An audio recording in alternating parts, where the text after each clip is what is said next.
morning and welcome to Brandenburg News Network. I am Donna Brandenburg and it's the 20th day of March 2024 and welcome to our show. We're going to jump right into this here this morning with Liberty Essentials because we have Bill, Ralph, and Karen here. How you guys doing this morning? Pretty good. Good. And then second hour is Stephanie Beltinck. I don't know how to say her name. Beltinck. It's looks like it's a Polish name because it's got CK and such in it. But anyhow, I'm gonna have her correct me here when she gets on. But anyhow, welcome to the show, everybody out there. And we have a lot to talk about today. The Michigan election crisis is really ramping up with Dar Leaf and Stephanie Lambert getting arrested and then released and such. It was unlawfully done, which is why they grabbed her and detained her. And she is a hero in my opinion. She's doing a really good job, and so is Dar Leaf.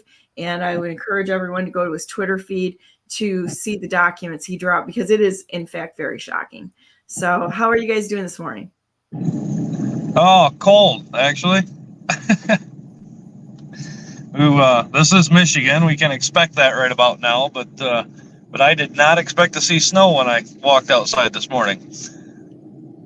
Yeah, and you don't like the weather here in Michigan, guys. Guess what? Give it 10 minutes, it's going to change. I actually went through 100-degree temperature change at one point in time in my life. I was flying back from a tropical area and flew through Minnesota and went from 97 degrees to below zero. And that's like, it's a shocking thing. Michigan, I don't think we've ever had something that was quite that swing, but I've seen it drop 40 degrees in an hour. Yeah, I thought it was pretty nice. I thought it was pretty nice. We had some 70-degree weather there for a little while. Yeah, and I could complain. So, yeah, well, we were looking forward to it again because later on this week we're supposed to touch almost 50 again. So be able to get outside, get some more outdoor work done. I know I'm way behind on my cleanup. I don't even think I cleaned up from last spring yet. So, everything in its due time, but nobody's yelled at me yet for it. So we'll just keep going until somebody does, apparently. Hey, you got to look at it this way. Leaves on the ground, if you didn't pick it up in the fall, you're just enriching the soil. It's just natural fertilizer. You can't get too bent out of shape about that. That's why they're called leaves, right? Yeah, leave them. Yeah. So what are we talking about today, Bill? Well, we talked a little bit last week and several times beforehand about education. This is a very hot topic right now, and I think people need to get educated about what their role is in education, right? I think everybody on this panel can agree the U.S. Constitution provides no clause that allows the government to deal in any sort of education. Well, they don't, even if they claim they do. It's just indoctrination because we haven't gotten smarter. It's usurped authority, and everything that they do around it is pretended legislation, as our founding fathers called it. And even in the state of Michigan, the closest thing we have that was given to our government here is Article 8, Section 1. And that is religion, morality, and knowledge being necessary to good governance and the happiness of mankind. Schools and the means of education shall forever be encouraged. That does not give them any authority to deal in it or dictate or regulate it. It is that they are to encourage it. They are to support it, to help it along in any way that they can. And I know you dealt with this, Donna, a long time ago. I think most of the kids are all raised up now, but when homeschooling back in the 80s and early 90s, a lot of parents fought a lot of these issues because back then Michigan not only required some registration, but required parent licensed or not licensed, but to qualify as teachers to be able to teach their own kids. And saying that now, that sounds absolutely absurd. It was crazy because there was the DeYoung case was going on at that point in time, and they were trying to take kids away from parents who did not enroll them in school. So there was a few of us, I'm 60 years old and you're about the age of my kids. And it was a really different scenario there. If I would go in the grocery store and have to pick something up during the day, people would sit there and stare at you because kids were out and about, and the threat was real. And there was a bill that came out that they were threatening to take our children away. So what happened is we were standing together with Homeschool Legal Defense, and they did a really nice job. And honestly, it was we shut the homeschoolers, the Christian parents and grandparents, shut the switchboard down in Washington, D.C. for 3 days. It was completely locked down. They turned all their fax machines off because they were running out of paper, because there was that much response to it. And it was the hugest response in history to that date that they've ever seen in DC. They threatened our kids, and we got together and we won. And so, like, Michigan right now is one of the best states to homeschool in. And Whitmer, with Whitmer's, ridiculous threat to be able to come into families' homes to see what they're doing, basically without a warrant, just walk right in there and decide what they can see in a homeschool family. I'm going to tell you right now, we fought this fight already. And everybody out there needs to get in the game here and just flood them with a response of, no, you're not going to do this, and you will not be coming into our homes. You will not be questioning what we do and how we raise our kids in the homeschooling, and do the repeat of what we had done in the early 90s. So yeah, there's a common phrase. Everybody knows it. Those that don't know history are doomed to repeat it, right? Or at least repeat the mistakes that were made. And it's the same thing. Now we're not quite 40 years beyond that. And guess what we get to do again? I mean, you just touched on it. So I received an article from Capital News Source. I'm going to read through this real quick. So right out of Lansing, it says, homeschool families in Michigan say they're worried about a proposed requirement to register all school-age children with their local school district or public agency. However, most homeschool families want the current system to remain with no mandatory registration. Now, wanting and demanding are two different things. Keep that in mind. Currently in Michigan and 10 other states, it's optional for homeschooling parents to notify their local school district or other agencies about what their children are learning. That policy has been in place since '93, when the Michigan Supreme Court reversed the requirement that homeschoolers must be licensed teachers. Other regulations were later dropped, making Michigan one of the most lax states in overseeing homeschooling. So the Michigan Supreme Court got involved and ruled this down, all right? So we shouldn't even be dealing with this again, but here we are. So a new proposal from who else but the Education Department here in Michigan is meant to safeguard student safety and ensure all children get some form of education, says Michael Rice, who is a state superintendent of public instruction or public indoctrination. Who is a criminal at this point in time for what they have done in our schools and our school systems. So from a letter from Mr. Rice, the department said a legislative priority is to register every child being schooled, whether public, private, periodical, or homeschool, right? So they want a list of all the children, right? And the state has done. Homeschooling organizations called the policy proposal categorical discrimination against the families they represent. Israel Wayne is the vice president of Michigan Christian Homeschool Network, representing 11,000 families. He predicted thousands of families who moved to Michigan for homeschool-friendly environment will leave if the regulations change. Wayne said those families disagree with the department's proposal, saying it's geared towards increasing opportunities for public school students rather than homeschool student safety.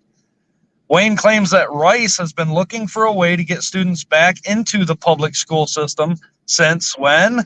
The pandemic or plandemic from 2020, and that homeschool students represent a significant financial loss in state aid for public education. All right. Bingo. However, when asked about increasing regulation beyond registration, the chair of the Senate Education Committee, who is none other than Dana Polanyi, I think I got that right, from Livonia, said not on my watch. All right. So she wants to just limit it at registration, which is what they always do.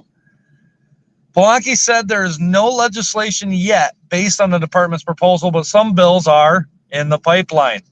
She said she believes the legislation will focus on counting students rather than surveilling them, with the goals of ensuring there are no missing children and that instruction is happening in those homes. What a liar. What a liar. I mean, that is flat out, call it what it is. She's a liar.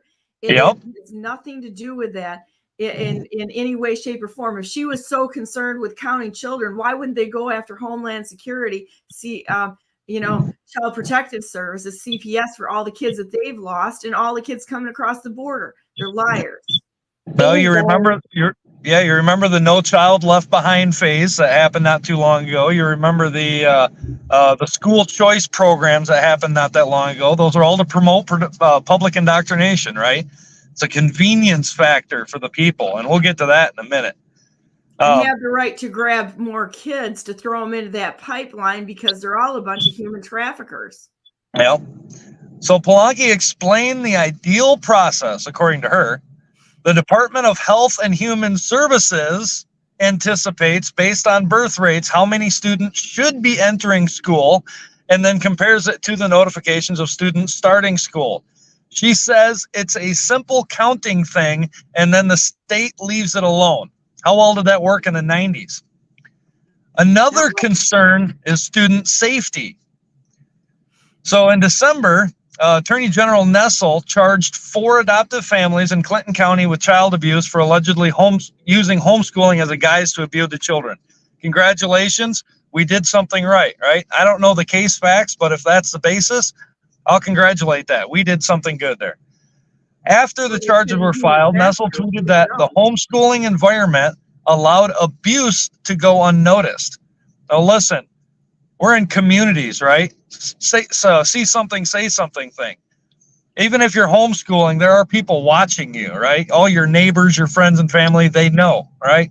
How do they know that the ones that they're watching over aren't being abused when you lose that many people at Health and Human Services, 850,000 kids? So this is like the pot calling the kettle black here, only it's actually a grab the kid move is what they're doing.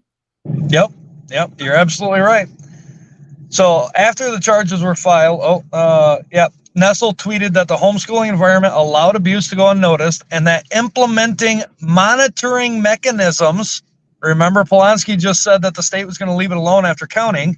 Nessel says implementing monitoring mechanisms is crucial to ensure that all children, including those homeschooled, receive necessary protections.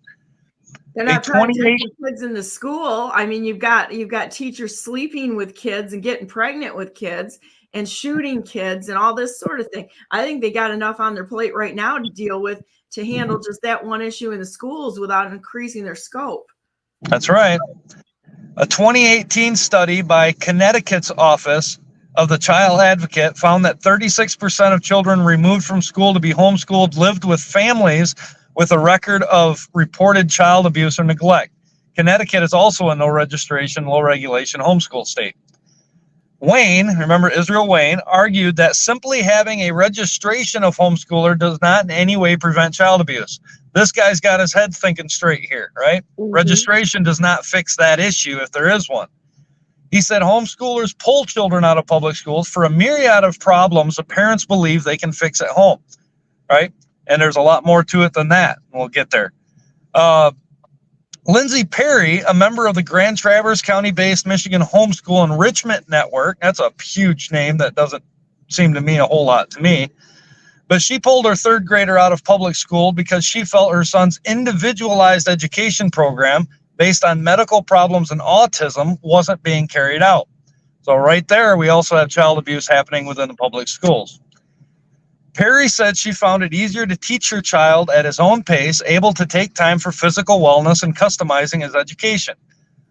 Perry said she worries that if the state starts regulating now, she and other parents will have to stop their unschooling strategy, which she explained is a holistic approach to learning, picking up life skills along with standard public school education. Her position is simple. I don't think it really is any of their business. I like Perry. I like good her. work. Good work. Yep. Ben Schultz of Traverse City, another father in the Michigan Homeschool Enrichment Network, was homeschooled himself until he graduated in '98. He believes that the department's interest in more regulation came with a huge jump in parents pulling their children from public schools due to the pandemic and mandates like mask wearing that parents disagreed with. He's absolutely correct on a lot of that. The numbers reflect this because in the first 6 months of the pandemic, the number of homeschooled children in Michigan more than doubled. I did not know this. It went from 5.3 to 11.3%, according to the U.S. Census. That's incredible. Congratulations, Michiganians, right? We're on the right track now.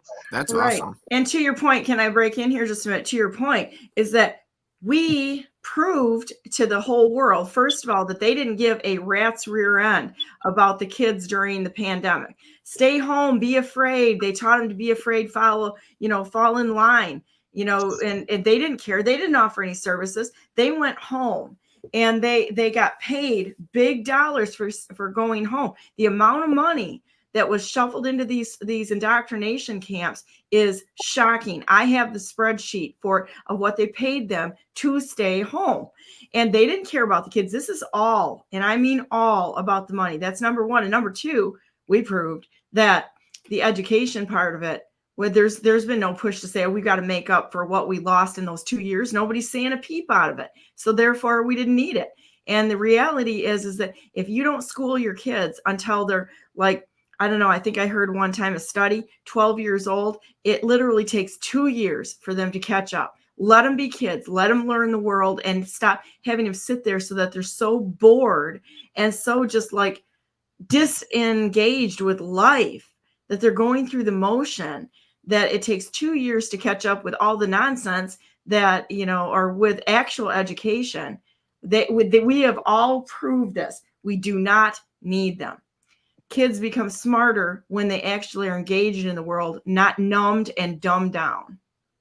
That's right. And you touched on it there. During the pandemic, they weren't worried about kids being properly educated because they did send them home. And granted, there was some online stuff too.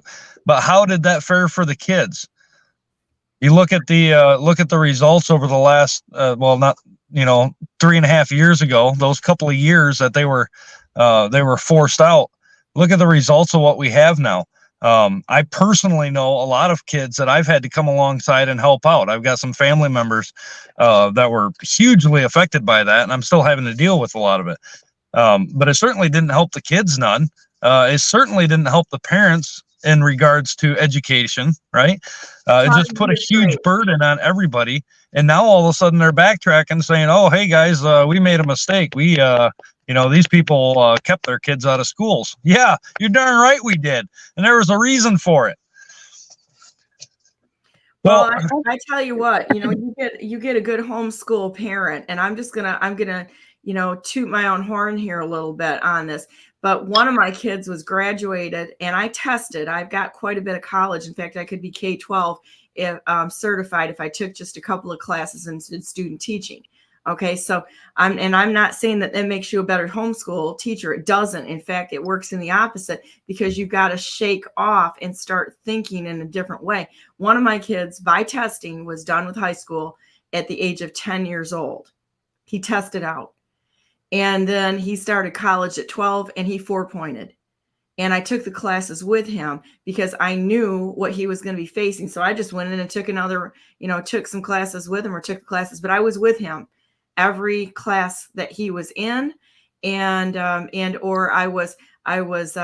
audited some of them but I was there, and, to know what was going on and to see what was going on. We took engineering, industrial robotics, as well as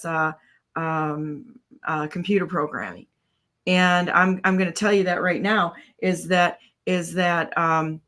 homeschool parents are the best choice for educating the children, because your kids, but you have to make a commitment. You're going to have to make that your priority in life, that this is the most important thing that you ever do. And it is my opinion that anyone who has children the most important job you will ever have. And you know, hands down, the most important job you will ever have is raising your children. The most important job anybody ever has is being a mother or a father, and I mean, you can take people underneath your wings, and if you don't have children, and help other people with, you know, enriching experiences and such, like teaching and farming, or helping that community to have opportunities in the areas that you are familiar with. But this is something that's a societal thing, that we have got to put kids first. And I mean that in a very real way, because used to be grandparents helped raise the kids. It used to be, you know, the families, the extended families stepped in so that it worked as a unit for everyone's best good. Yeah, and you had just said that it's your opinion, and we're going to go into that, and I'm going to remove the word opinion from that, and I will prove to everyone listening that it is not an opinion, it is a duty. It is a duty. We'll get to that point here in a minute. Well said. So Ben Schultz from Traverse City said, it seems like they're coming in and trying to come after our children on the heels of that. The heels of you know, parents pulling their kids out during the pandemic. Representative Colzar from Plymouth, who has spoken extensively in favor of homeschool oversight. All right, so those in Plymouth, you got a guy to take care of. Said any regulation would simply ask parents, right? What is a regulation here? You're not asking, the state's demanding. He says it would ask parents to check a box and wouldn't stop them from homeschooling. Liars. Liars. I've heard the argument that this is a violation of privacy, and I would remind people that you also file a birth certificate with the state. Colazar said, not me. You also claim children on taxes in a lot of cases. I'm brushing up on this one as well, birth certificates and that, and I'm understanding a lot more of that. But for him to use that as a guise of regulation and registration shows his ignorance in the matter. This guy swore an oath to the Constitution, and it's about time he gets held accountable for it. Well, and I guess I would add to that too, that you know, if they've already got this data, why do they need to extend it to checking an additional box? Yep. He said his accuse him of believing all homeschoolers are abusers, and said he only wants a safety check for homeschooled students. So you can see where we just went. We went from just a simple tally account number to we need to make sure we check a box like birth certificates and file on taxes, right? Paper trails. And now it just went into a safety check. Well, you can't safety check a homeschooler based on a checked box, okay? You can see exactly where this is going. He says, I think a majority of homeschooled parents do a fantastic job. And to me, this is about protecting kids and accounting for kids, Colzar said. So you can see the progression of what they do. And this is how tyrants work. They will never come right out and do what they want. They will slowly indoctrinate and slowly siege the minds of those that they have to eliminate, right? In this case, it's homeschooled parents. And little by little, they keep attacking, just like gun issues. And I'm not going to get to that today, but that'll be next week's topic, because I just learned a bunch more. But it's the same thing. They do it every regards, and we have to stop it at the forefront, right? Before any of it happens, it needs to be stopped, because once we're in it, it's a lot harder to get out of it. Well, and they pick small groups that they see are indefensible, just like a wolf would. They try to, you know, you look at a predator, and what a predator does is they will break off something from the main flock. And that's exactly what they're doing. And they'll go after them for the kill shot on that one group and take them out. And now all of a sudden they'll go after the next one and the next one until they have the whole flock, you know, indefensible. But that's exactly what they're doing. And it's a shame. But people up there, here's the thing. Okay, in your face, Nestle, you criminal, and all the rest of you criminals up there, in your face. When we will talk about this, because guess what? We don't work for you. We don't answer to you. And we're not putting up with any of your crap when it comes to our kids.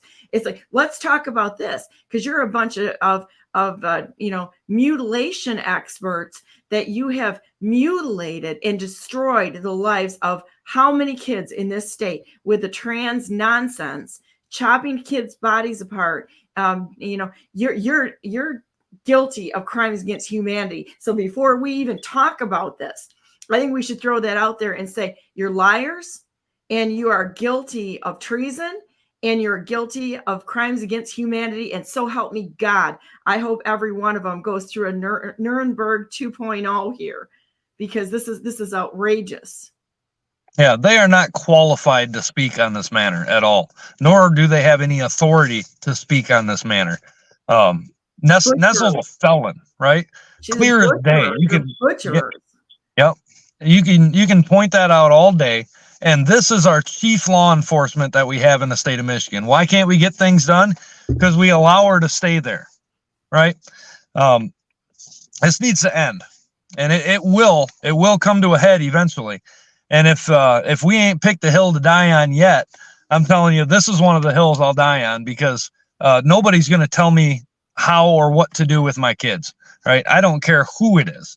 I'll take advice from elders that know better than I. But when it comes to a state-regulated agency or state official, right, a servant that we hire, you don't have that authority to tell me what I can and can't do with my kids. Unless there's detrimental harm, which you ain't going to get out of my household, you can leave that alone. I won't listen to it, right? It's not a business. They're supposed to be administering. They aren't supposed to be telling us anything. They have rules for the job category that they're in, and they refuse to stay on the rails. I have a question for Bill. So, I had heard once upon a time that under common law, children are considered the property of their parents. Is that a familiar concept to you? Right. Yep. Okay, I just didn't know if that was true or where I could see a reference for that. It's just something that I remember hearing from some time ago. Well, you look all the way back in the scriptures, and the children were always subject to their parents, right? Yeah. There was nobody else that they were subject to. Not once will you find that anywhere in the scriptures. And that's where our common law is based on, right? It's laws common to all men. That is the law common to all men, right? Same thing, our founding fathers, the flags that they flew during the War for Independence, right? We have no king but King Jesus. He's the king. Those are his laws. Those are to be followed in all governments. When you look at it, the smallest form of government and the highest form of government on the planet is the family. And so no one should ever step in front of the government of a family. That is hands off. You may not like what people are doing. It's up to the community to protect also if they see something go wrong, and you go and you talk to them and such. But that is not up to the government. The government is not, it's a contract for services that are common to all of us. That's it. That is it. So let's bring this around into politics a minute, right? Because this is usually where we have to go. It is election season after all, right?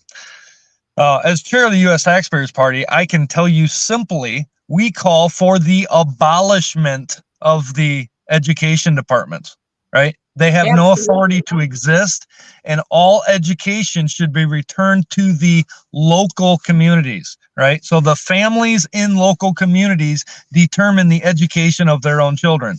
It's as simple as that, right? Abolish it. It all goes away, including all these laws they're trying, or, the pretended legislation they're trying to ram through and run down our throats. But I got a letter. On this letter is the little Kent County GOP seal. So John, I think his name is Schaut, S-C-H-A-U-T, the chairman of the Kent County Republican Party. He thought it necessary to send me a letter regarding this. And he says, on behalf of the Citizens for Traditional Values, I wanted to share information on the on their upcoming Homeschooling Freedom Forum, which is going to happen here in at the Grand Rapids Church in this month. But he describes this. He says, this Ring the Bell program is vital to raise awareness to all our homeschool families that their current rights to homeschool in Michigan will change if the current legislature is successful in changing our Michigan law and require registrations of homeschool children. The draft bill has been written, so it's just a matter of time. John, I hope to God that you're listening to this, all right? Because you need to be educated. The homeschoolers know their right. They know what they're doing for the most part. And I don't care what legislation goes through that corrupt body we call Lansing, that big house that we built for them. I don't care what legislation comes through there. It is pretended. It holds no force of law. They cannot remove our rights unless we forfeit them. People, you cannot forfeit this. I don't care what the so-called law says. This is a ground that Michigan has to keep because we led this back in the late 80s, early 90s, and we got to make sure we keep this one. So, John from Kent County GOP, you need to get re-educated on the Constitution. Definitely. John needs to shove it, because the point here is that he needs to sit there instead of telling us, excuse me, guys, things are just going to change. You're just going to have to roll over and deal with it. This is the problem I have with the entire Republican worthless party of do nothing, say nothing, and go along to get along. They literally are an abysmal failure. And I can honestly say that I have seen in an area where they should be educated and know what's going on, it is shocking to me that they follow anyone who's got a headline instead of actually getting in behind the scenes, knowing what the law is, and knowing who the people are presenting this. Why are they not stepping in front of this? They didn't with President Trump, the rightful president of the United States. And the reason why I defend him as I would anyone is they didn't follow the law. They didn't follow the process. The whole thing was a sham. And now they're doing it the same thing. They're just saying, oh, it's okay. We're the Republican Party. It's going to be fine. Just follow. We say it's okay. Go along to get along. No, this is absolutely unacceptable. And just like not contesting the elections, none of them stood up strongly and had a plan to go after him. I heard nobody standing up in a meaningful way for President Trump other than using his name. No one was going after the legislature. No one was quoting the law on this and actually going after the people that are sit in the seats for the Republican Party. I'm not seeing it. And so in this goes on to this. I'm angry over this because they pretend that they are all for everything being righteously done, but they are part of it. Be afraid of the government. Be afraid. They're going to come. They're going to do. They're going to. Well, Bill just made a point. If you do not allow for it to happen, it doesn't happen, period. End of story. But why is the Republican Party, this is just an example of why they are proving to be a uniparty system, because they are doing exactly the same as the other party. Be afraid of the government. They have control over you. Right. Well, you don't have any rights. If the law says, if the representatives, the majority of the representatives say, then therefore it is, rather than saying, all the power is inherent in the who? The people. Well, look at what they did with Christina Caramo and Hoekstra. I'm sorry, I'm not a fan of either. Christina had to be removed, and I get blamed for that by a lot of people of being on the side of removing her. Well, good. She needed to be removed. She absolutely needed to be removed. But it wasn't Donna Brandenburg's fault that they voted in someone who broke the law and committed treason. That's Pete Hoekstra. And I don't care if it's a different time. I don't care anything about that. That's the problem. If he wants me to talk to him or give any credibility to him or the people that voted him in, they're going to have to say, We broke the law. He broke the law. And then we voted in someone who committed treason. Accept responsibility for it. And this is what we, as a group, are going to do to right what was wrong, going back and stop the surveillance. It is we who will go after Nestle and all these people who are going after homeschoolers. No. They're just giving them an endorsement. John just gave them an endorsement to go after our kids. Yep. He would believe that if that legislation comes through, that we just are going to have to abide by it and then fight it off at a later date, right? It ain't happening in my house, in my community. I've said this before on this show. It ain't happening. Simple as that. Send whoever you want to send, but that's a hill I'll die on. And that's how you're going to have to take it, right? I don't make threats. I make promises. That is one. My kids are my kids. The state doesn't own them. All right. And that goes back to birth certificates and such too. We'll have to do a show on that at some point. Because I've learned quite a bit on that. Yeah, they have a trust behind every one of them, and so every one of us is being traded. Well, but see, I think part of it too, you look at this in more of almost an economic way. The reason that they have to do this is because the actual schools can't actually compete with homeschooling.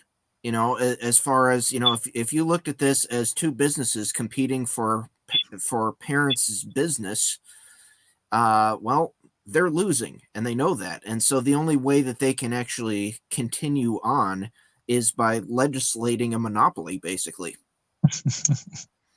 Yep. Like private partnerships, only this is just full on, public. We're gonna go after all of you, and there's nothing you can do. And if they can't go through and check and make sure that you're teaching everything right, how would they know whether you're teaching them the ridiculous Common Core math standards that make no sense whatsoever unless you're going into mathematics? Yeah. So the point I wanted to come across there was the division. What separates us, right, the U.S. Taxpayers Party, from that which we call a Republican Party, which is not Republican in any form of the word. And that is, we both hold to the same ideals, that we are granted God-given rights, right? That's found in our Declaration of Independence, and that governments are instituted to protect said rights. Okay? Both parties will agree on that matter. However, when it comes to the implication or the application of it, what makes the difference? Because John is saying that they can do whatever they want, and we're just going to have to abide by it. All we can do is fight it. But if it goes through, it goes through, and that's just the way it's going to be. The U.S. Taxpayers Party says, no, they can do whatever they want, but it's unenforceable because they have no authority to do so, right? We go ahead and pull up the Michigan Constitution. Tell me where they have authority to set up schools, where they have the authority to take children from parents. The list goes on and on. Somebody prove that to me, please. I love being proved wrong. So if it's not found there, where do we find proper education? Not the U.S. Constitution, not the Michigan Constitution. And if it's not in the Michigan Constitution, any statutory law is null and void, right? So where do we find it? Well, I'm here to tell you, just like we said, we have God-given rights. Based on common law that came from the original Torah, we have the law that stands in contrast to what they're trying to do. Now, I'm just going to pick some of these out, right? And hopefully it stirs up a little duty in the parents to understand this. Deuteronomy, the second giving of the law, 6:7. And thou shalt teach them diligently to thy children. What is them? The laws, judgments, and statutes of the Lord. And shalt talk of them when thou sittest in thine house, when thou walkest by the way, and when thou liest down, and when thou risest up. All the time. Education is all the time. Okay? Leviticus, the original law. I don't know why I added that one in there. I'll be right back. It says, do not prostitute thy daughter to cause her to be a whore, lest the land fall to whoredom and the land become full of wickedness. Now, I understand this is talking about a physical sense, but in application, what do we have? We have people prostituting their children out to the desires of a state government. And the land has become wicked for part of that reason. They're all being indoctrinated. We all know this. We can talk about it forever. Moving on, let's get a little bit of application to what we should be doing. So in Psalms 127, we know that children are a heritage of the Lord. The Lord gives it to us. And the fruit of the womb is his reward, right? We have a duty to raise them up in that regard. Remember Article 8, Section 1 of Michigan, right? Religion, morality, and knowledge being necessary to good governance and the happiness of mankind. Proverbs 13:24, he that spareth the rod hateth the son, but he that loveth him chasteneth them betimes. We are to discipline our children when they do wrong, right? That is a duty of the parent. Proverbs 15, a fool despises his father's instruction, but he that regardeth reproof is prudent. Children are to listen to their parents. Only a fool would cast their parents to the side, and there were other ways to deal with that as well, in Deuteronomy as well. And Proverbs 19 as well, chasten thy son while there is still hope. Let not thy soul spare for his crying.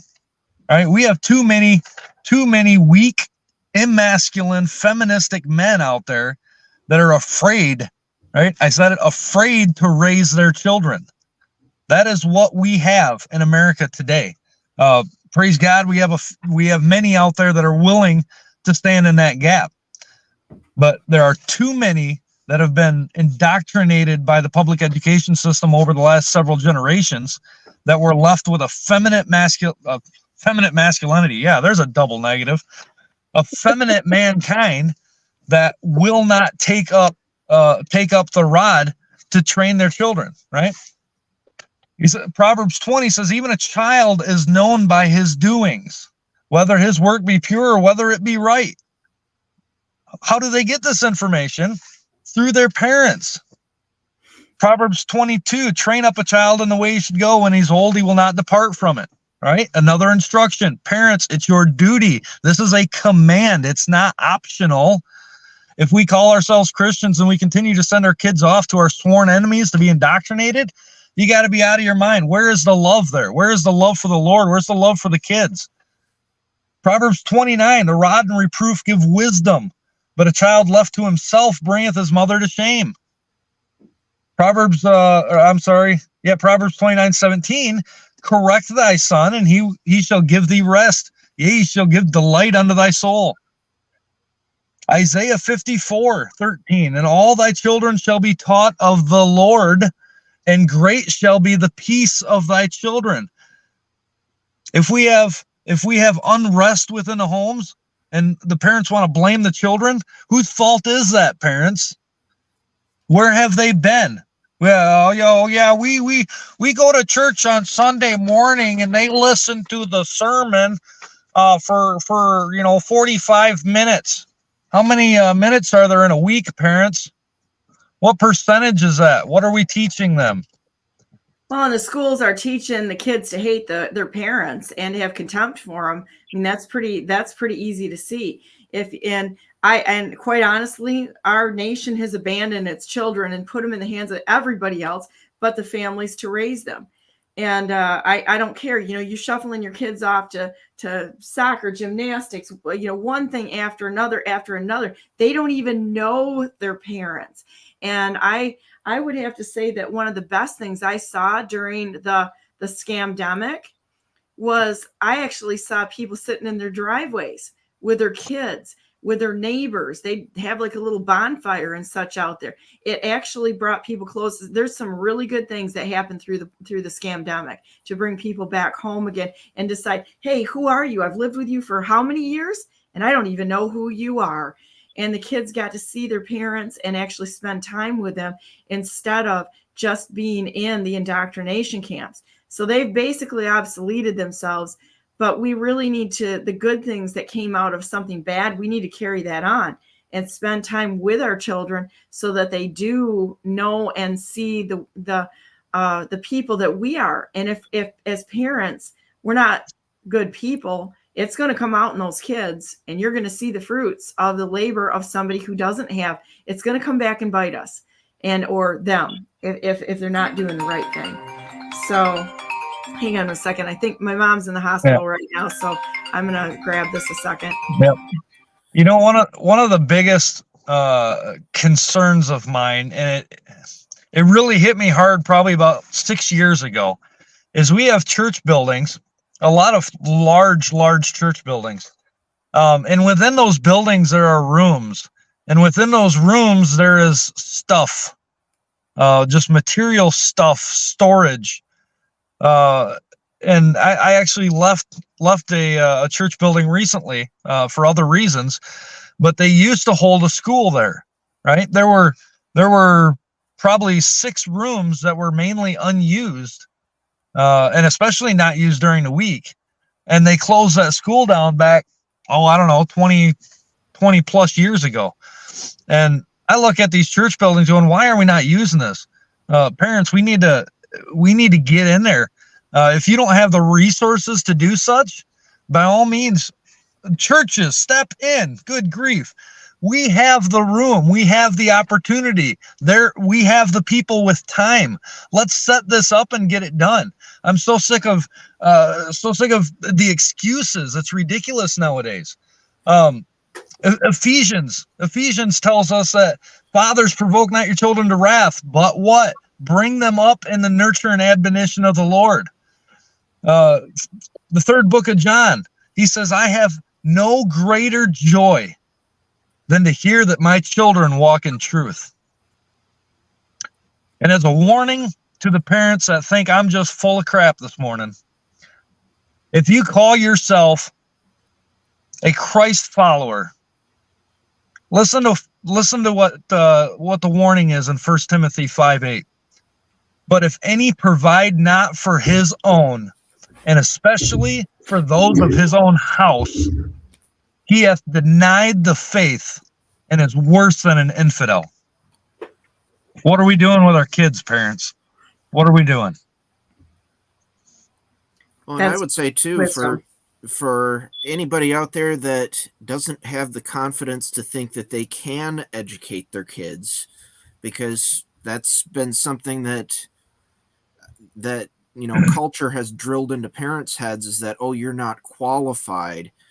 I would encourage everyone to go and look at what came of the Common Core math curriculum and look at the train wreck of especially that component of it, and how, and then ask yourself, do you think you could teach your kids math better than this? Because it's utterly ridiculous. They're doing the same kind of thing that they did with the new math push decades ago.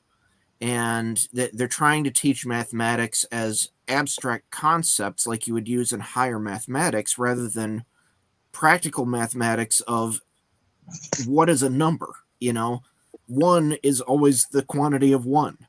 2 is always the quantity of 2. It doesn't go into the higher math kind of thing where there was a paper years ago where they formally proved that 1 + 1 = 2. And they did it using set theory. And it was a really long paper for what it is. That's not the kind of thing we need to get kids entangled in, because it just muddies the waters and makes mathematics useless for them. So, and that's just one component of Common Core, but it's one of the most egregiously terrible, in my opinion, and easiest to, for parents to look at this and say, oh yeah, I can do better than this. You got to tack it to real things for kids. How do you apply this? And how do you use this to build things? To, how do you put this in a regular everyday experience? Like teach fractions, do baking or cooking. You can do fractions by doubling, tripling recipes, or dividing recipes, so that they've got their hands on, they see something real to go into the process. There's all sorts of ways to incorporate math in your everyday life, so that they learn to how to use it, not just something that okay, I did these numbers, now I'm off doing something else and I'll never think of it again and I don't know how to use it. You can calculate values in a grocery store by looking at you can calculate values in a grocery store by looking at the price per ounce.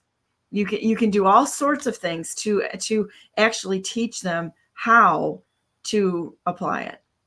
Yeah, Again, there's no reason why a 10-year-old kid needs to be taught mathematics in base 8. Again, we have this culture of fear. You don't qualify to teach your own children. You don't qualify to feed your dog.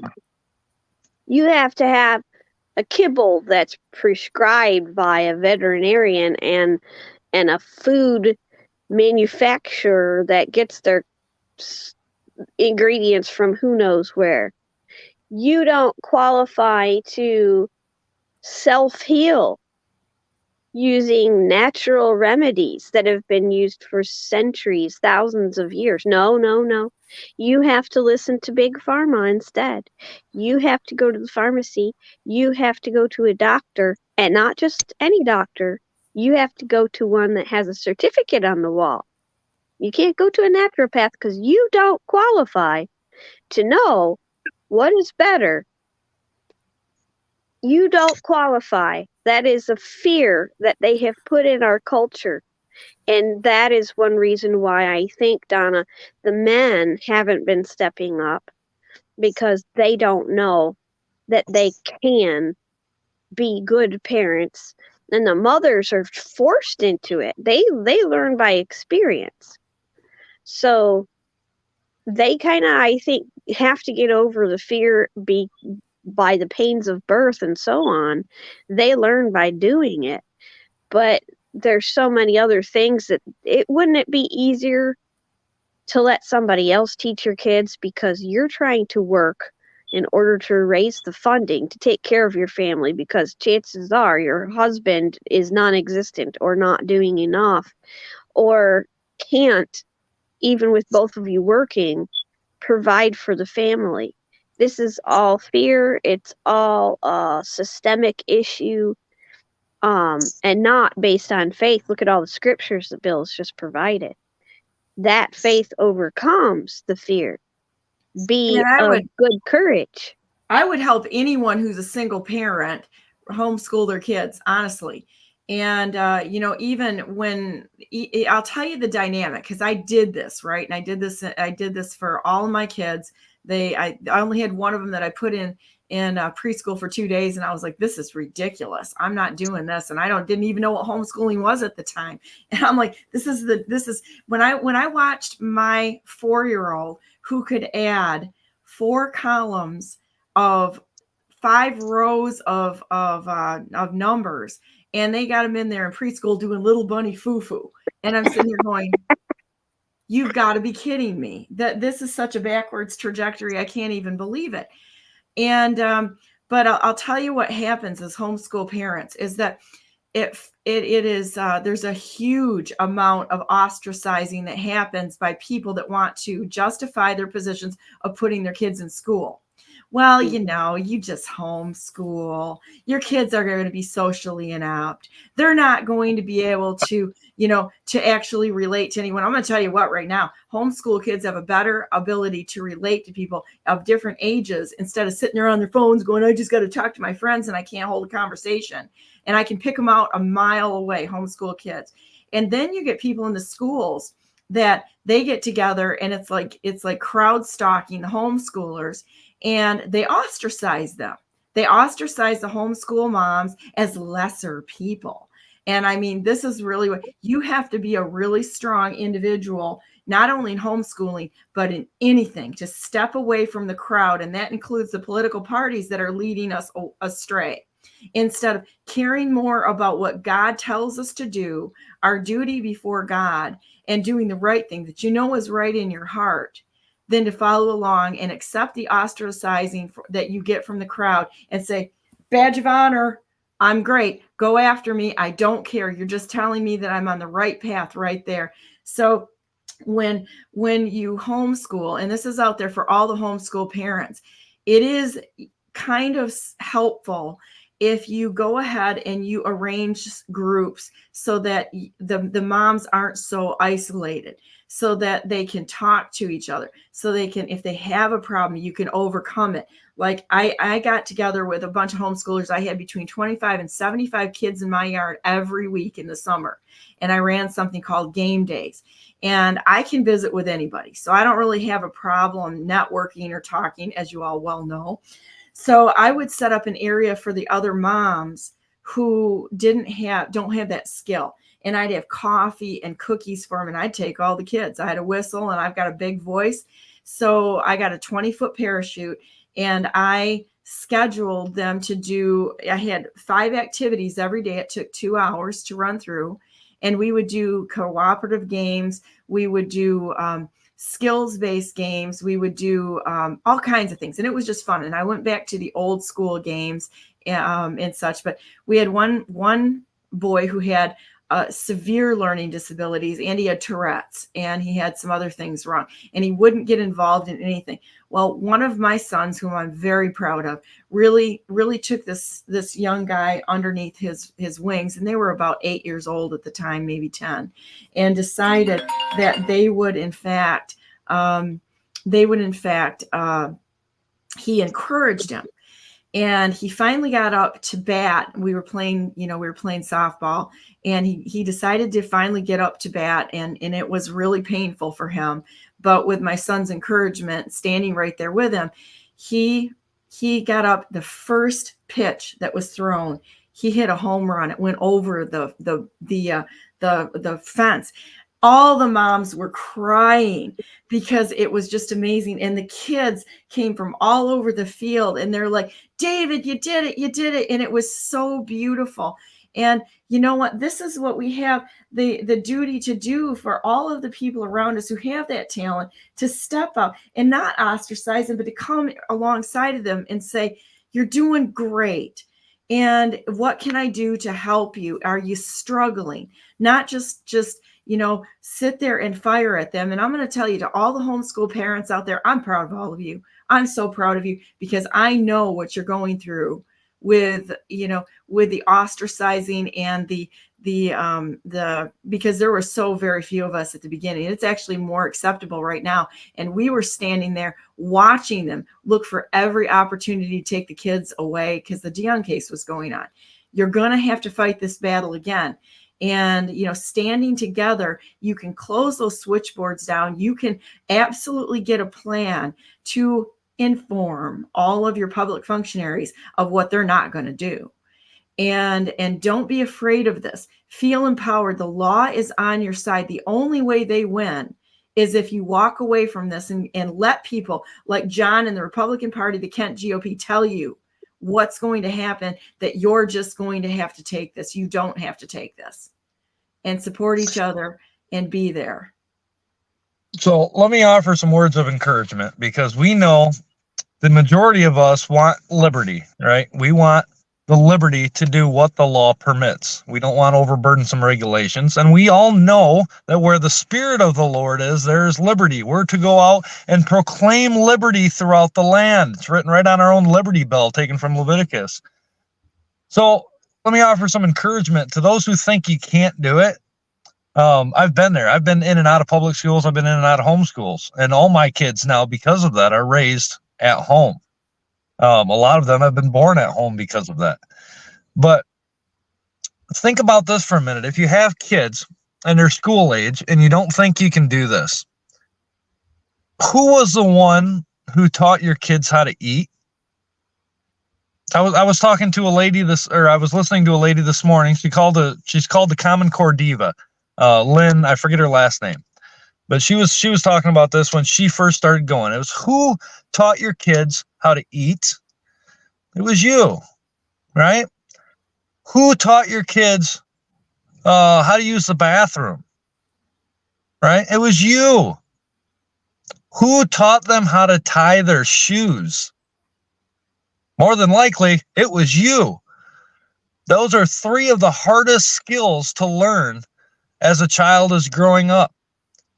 And you did it without even thinking about it. It just happened, right? It was, you knew it was your duty to do so. I'm here to tell you it's still your duty to do so. And if you can do that, you can continue on. I will tell you, I have so many times where I come home after work and get to talk with my kids, and they would start talking about, I'm a math guy, right? I'm analytical, I'm math and science. I'm not the history and English guy. So they'd come to me with some math problems and such, and they'd start using some words that either maybe I had forgotten, or that there's some new word that's being used that I didn't understand. And I wouldn't have an answer for them, right? And they would be confused on how to do this. So I get to sit down. This is exciting, right? I get to sit down and go through their school book over the past several days and figure out what it was that they were dealing with that got confused over, and I get to learn it. I mean, how cool is that? I'm 36 years old and I'm still learning this stuff, right? That's really exciting to see. It's not just my kids that are getting the education from it. I'm also being constantly refreshed in that when it comes to math and science and such.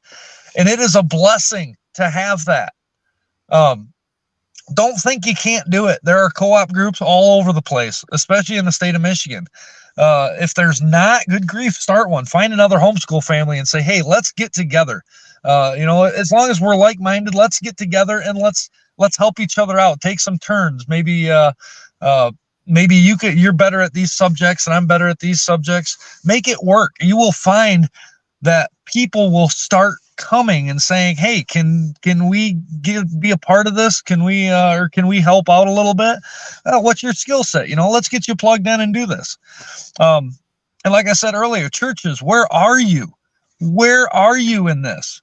All these empty rooms, put them to use. Those church houses should be full all week long. That, they're 501c3s, and they were the ones that shut down like a bunch of cowards. Yeah. And so it's time for them to step forward and honestly do something, not just sit there and talk. They have to do something in the community. What more of a great opportunity to prove the God of Israel that we claim than to publicly stand up for our own kids? It should be easy. We should be able to do this. And so I encourage everybody listening, if you got kids in there, let's do this. If you don't know how, call one of us. Call Donna. Call me. We've both been in it. I'm still in it, right? I'm still willing to fight that battle. Donna's still willing to fight that battle. This is all about our posterity. The entire reason why America exists is because of our posterity, to secure the blessings and liberties to our next generation. Don't forget that, Americans. Do not forget that. If we do, it's over. Nothing else will matter. There you go. So that is essential to our liberty, my friends. Yeah, this has been an awesome discussion on this, in my opinion, because it needs to be said, and we need to talk about these issues. We do not need to be afraid. We need to, they come after our rights. That's when we have to stand stronger and not be afraid and back them down, because they will back down if you instruct them, because they know they're wrong. They have just sat there and tried to make us cower with this whip of fake lawfare and run us around. Okay, so we're going to stop their horse training, which is what they've been doing, and we're going to make them move their feet. That's what we need to do. So anyhow, well, thank you guys. You guys want to say a few? I see that Stephanie is on here right now, and I'm not even going to try her last name because I know I get it wrong every time. So I'm going to let her say her last name. But Stephanie works with an amazing, and I mean amazing, group of people in the state of Michigan who have been tirelessly and selflessly working behind the scenes to find all of the election integrity nonsense that put these people in the place of position to right what they have done, what they've done, because they're criminals, and they're finding all of the evidence of exactly what they did. She's involved with an amazing group of people whom I have an incredible amount of respect for. So we're going to be talking about that so that we can, in fact, remove people that have overstepped their jurisdiction and who have gone after the rights of Americans. So any last words, Karen, Ralph, or Bill? I got a light bulb in my hand that I found this week, right? This is really cool. But it is time that the church body steps up and becomes the light of the world. Because without that, everybody walks in darkness. We are the light. Let's be that light. I don't care if it's by action or by words. We can all do something about it. Karen? I think I pretty much touched. I think the fear is the biggest contributing factor to the neglect of duties and responsibilities that Americans have. You know, as parents, as grandparents, nieces, aunts, uncles, as community leaders, you know, we have more duties than we have acknowledged in a long time. We've been taught to have all of that depressed. You don't know your rights. You don't stand up for your rights. You don't have the courage. You are supposed to be fearful of the government, and we've got to turn that all around. And that includes within the churches as well as the school systems. Teachers need to be empowered too, and not just say, well, I have to teach this because they told me to. You've got to be more courageous. Ralph? Oh, just I would encourage parents to look into what, if you don't think that you can teach your kids better than the schools, look at what the schools are trying to teach. It's not hard to beat. So have confidence that you could do a good job of it. All right. Well, thank you guys for coming on. I'm dealing with my mom right now. I think I might have unmuted right now, but they're moving her from the hospital to another facility right now. So I'm sorry I had to take the calls that were on this morning, but you know what? We all have lives, and this is real news for real people by real people at the kitchen table, kind of. So at any rate, you guys have a wonderful day and be encouraged. God's in charge of everything, and he's not going to let us fall on our faces. He is going to have us exercise our wings just a little bit here, and to strengthen us and show us what we need to do as we walk forward into this life and the next. So you guys have a great day today. I love you all so much. You're amazing people, and I'm so proud to stand with each and every one of you. And I'm just humbled to stand here with you guys. You're amazing. So we will see you next week with Liberty Essentials with Bill, Karen, and Ralph. Have a great day, and we'll be bringing Stephanie on right after this.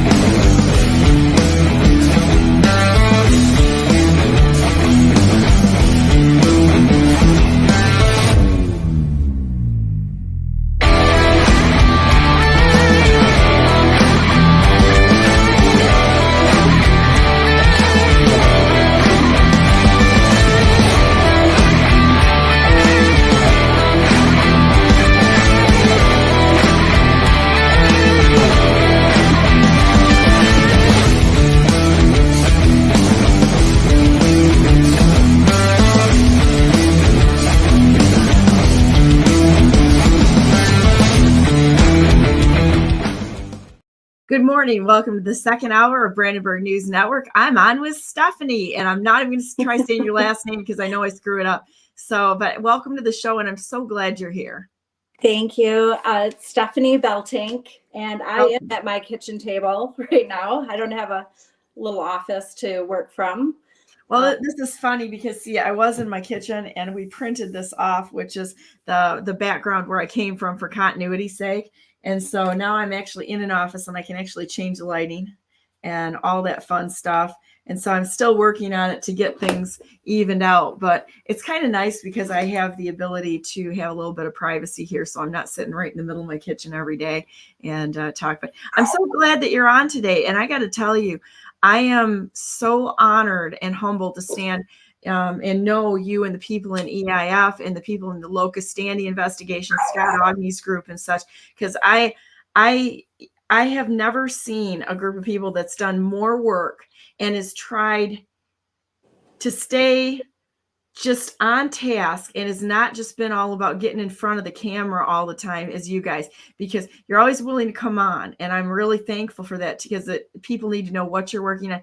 But the amount of incredible hours you guys have put into this to bring the truth forward and to get in behind the scenes and dig up truth is just incredible. And so you've got a lot to talk about today. Now, what I did is I put all of those screenshots on my Telegram channel. So if you want me to bring those up, I can do that. Sure. We do have a lot of data, and speaking to what your panel was talking about previously, it takes getting involved in your community. And I know when we were discovering this information about our voter history records not matching county versus state, and trying to have clerks understand that, we got a lot of pushback. But it does start in your community for your local government to get involved and correct this, because the state and the federal government is not going to solve this. It's got to be each individual county rising up with the data and the information and explaining why we are not going to participate in this voting system like this anymore. Would you like to go into talking about Stephanie Lambert? Because Stephanie has been working on this behind the scenes, and everybody knows that she was arrested unlawfully or I should say detained unlawfully in DC. And would you like to talk about this? Because I did a few posts here on what happened that I knew, but I know you know more about it than I do. About, okay, you've got Hilson on behind the scenes with GBI strategy. Democrat voter registration operation failed to prosecute a single charge in the election fraud case that was handed over to the FBI and yet remains inactive to this day. This is attached to what's going on with Stephanie. That's why I'm putting it up there. And the Muskegon prosecutor, who was hand selected by AG criminal Dana Nessel to be the special prosecutor for the grand jury. There's some weaponized crap going on right there against AG opponent Matt DePerno and Antrim County election case co-counsel Stephanie Lambert. And I'm going to, with that said, everybody just take your time, take a breath, and breathe over this, because there are good guys playing bad guys playing good guys, and people that are great at infiltration going behind the scenes. And we need to hold our tongue and listen before we sit there and get on our box and go, I hate DePerno, I hate Lambert, I hate this. The facts are facts. We're going to go through it. The absurdity of going after your election opponent for questioning the election should be shocking, but with Nessel's failed track record, it is reminiscent of third world country banana dictator with in place, banana public crap going on. So I posted a couple of letters, and we're going to go through that, and then I want to get into what you showed here, and I thought this was kind of funny. Them going after Stephanie Lambert. Kieran the Riveter made that, by the way. That's great. Yeah. So what went on there, Stephanie? Well, just speaking with Stephanie Lambert a couple times about some posts I was making regarding her situation. I don't know if many people know, but her attorney that was representing her in the case that the state was bringing against her for the Antrim County situation, her attorney had been cyber attacked a few days before his office where he held papers had an explosion, and he was dealing with that. In the time that explosion happened, she had a hearing that he was suggesting he wouldn't attend because he wanted to deal with this explosion matter, and was emailing her regarding that, and they didn't connect. Well, he ended up not canceling the hearing and showed up to the hearing, which made her be in contempt of court. I'm not sure exactly the term, but she was an unshown person to her case. And so then she had a warrant for her arrest because of that. Her attorney did make statements to her that there was going to be some bad things happening. So he was forewarning. I don't know what he knew or what he was being threatened with. What's his name? Mike. Michael. It's on that email I sent you the picture of. Yeah, it's Mike. I can't think of his last name right now. Is it Mike Smith? I think so. And something else that I found out about this is that he actually contacted, I believe, her clients and tried to tell them to reach out to him to perhaps garner her client base. So I think that there's a lot of questions that need to be asked here on all levels instead of just, reach out to him and blah, blah, blah. I'm not sure how I feel about this right now, but it seemed a little odd to me that somebody who didn't let her know that the trial was not canceled would all of a sudden there's an explosion in an office. And from what I understand, the files could have been on a pallet on the roof. And then I don't know anything about that. I just know. I don't know. It's like all I got to say is that I think that there's some real questionable activities going on there with this that I don't know about you, but I'm kind of not buying any of the bull on this because this seems to be from the outside, not having all the information that we need to look into. Was this sabotage on Stephanie Lambert right from the beginning to the end? Well, the thought I have is why is it she is being arrested in DC by U.S. Marshals when this is a state matter? If she were pulled over in the state of Michigan and she's got a warrant for her arrest, I understand that. But why in a different territory is she being arrested? It's puzzling to me. Well, it seems like DC likes to go ahead and try to kidnap people for crimes that they perceive or their setups that they perceive against others. Troy Smocks was kidnapped from Texas into DC, which he's suing for like $230 some odd million, the federal government, because it was an unlawful arrest. And he wasn't even in the Capitol. He was out on the plaza in J6. But they had to have somebody who was a black guy going into prison. And this is what came right from his words in order to push the white privilege narrative nonsense, hoping that there would be some problems in there. And there wasn't. But this whole thing, we've got such a group of clowns sitting up there doing the wrong thing on every single turn. And I've got some real questions about this explosion too. I mean, a lot of them. There's none of this is making sense. None of it.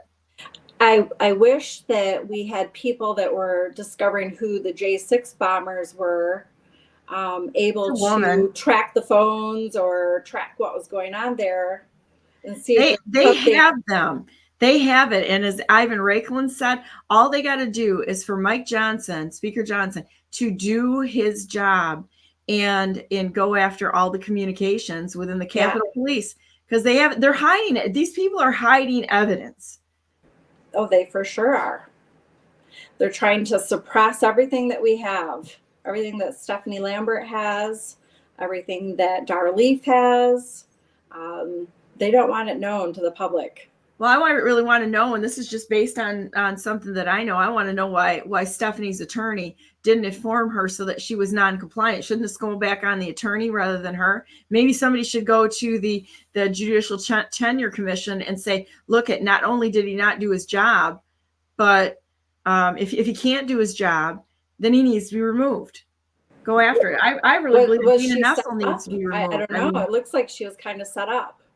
It sure does. That's what I think too. And it was by, bar attorney, potentially by a bar attorney.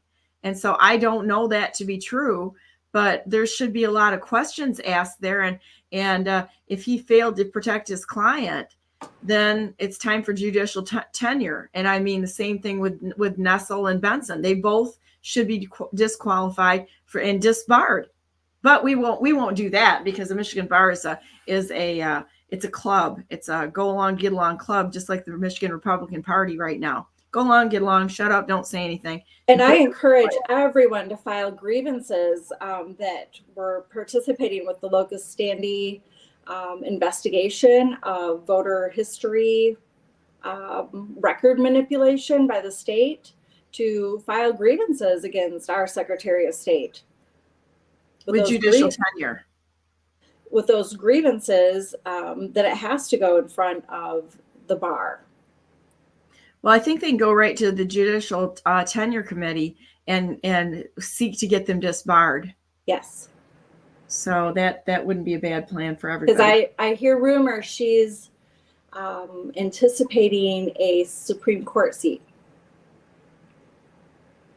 Nessel? Benson. Oh yeah. There's a good choice in no universe. Right. So wow, okay, there's a mic drop for me right there. So it's rumored. Well, let's go ahead and I'm going to go through these screenshots one by one, and I'd love for you to talk about exactly what happened. And Scott Ogney is the one that really started this whole thing up, and I like Scott a lot. I think he's a good guy. He's great. He's smart. He's full of fire. He does not take a back seat to anyone, and if he sees crap, he calls it. He's full of fire for sure. I love that about him, and he's not worried about making anybody mad. He says whatever he needs to be said. So big love, shout out, love for Scott Ogney out there. So I just want to point out that this file that we're looking at right now is what is on the electronic poll book, the laptop that is at the precinct level, when you vote, you give your ID, and they scan it in. This is the first record that is created, and it shows your voter ID. His is highlighted in blue. It shows the date and timestamp for the record, and then it shows his name. It does, I think, have like 12 different points of information per voter, but right here you're just seeing these few pieces. Well, you can see the redacted too. They're redacting certain things. Yes. Some of it has to be redacted, driver's license number, and then day and month of birth. And I do know those have to be redacted, but the year can be on there. And your voter ID is public information. People think that it's not. I even exposed to my clerk that all of her family has at least 2 voter IDs that we're finding. So if you go on to the next. So they've got duplicates for people, so they can steal the ones that are the duplicates and rig the election that way, is what I'm hearing. Yeah, so we've discovered, I think, up to 10 voter IDs attached to someone. I feel that every time someone moves or they change their name, they get a new voter ID, and they don't know what the old one is doing. The individual doesn't know that one could be a bot requesting ballots. Or people that are within a party or an NGO or anything. Yeah. Or somebody that's sitting right there in Lansing, for that matter. So this one is from the Bureau of Elections. This file shows that from the state record, it's showing that he voted with a registration date of, I can't read it, 2017, it looks like, Leone Township. And then it shows all the election dates, and the time stamps are all zeros. So when the clerks are uploading this information to the state database, why wouldn't they have a time? If the clerk has the time, where's the time? So let's go on to the next one. So this is from his county clerk or jurisdictional clerk. So, whatever place he was at. And it shows his history. And it shows he voted actually since 2009, 3 different precincts he's lived at. So you can see in this record this is completely different than what the state has. The state has that he voted in Leone Township since 2017.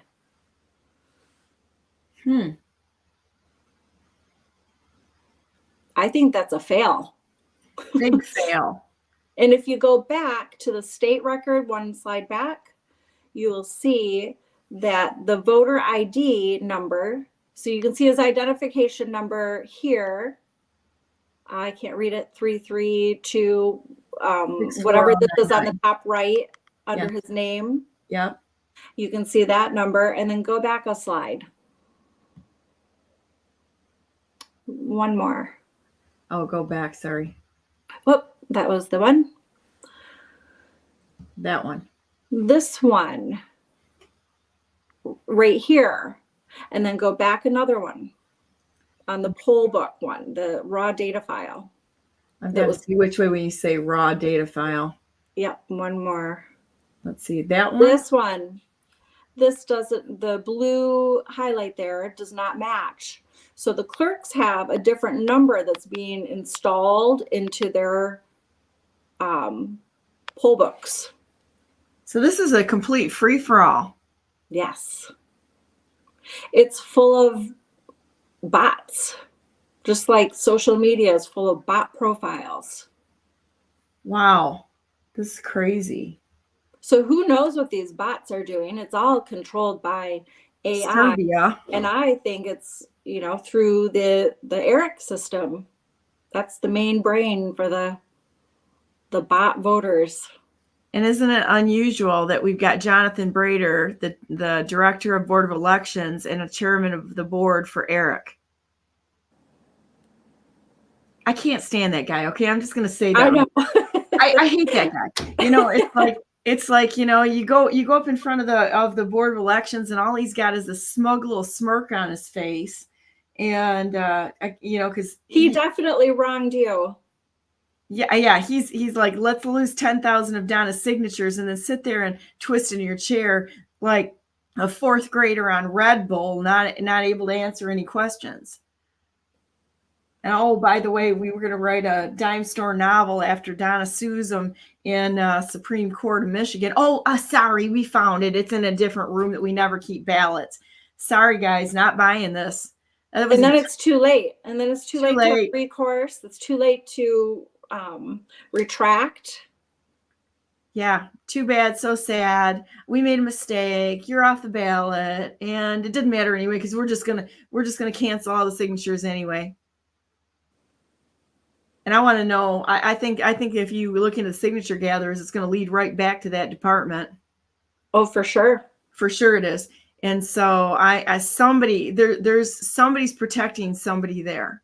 There's no two ways about it. And there is probably not a way to FOIA those companies because they're not government, right? Well, you can subpoena records, you can subpoena things. And I know that like right now I'm working with the Attorney General's office I shouldn't say I'm working with them, but I'm a victim and I have a victim advocate there and I testified in a hearing and, you know, so it's kind of one of those things, but they keep pushing the date off. This month we're going to have a trial. Next month we're going to have another hearing. Oh, somebody can't show up. Oh, somebody can't show up. Somebody can't show up. We can't do it. It's like, this has been going on for how long? And they're going to do the same with all these other election issues.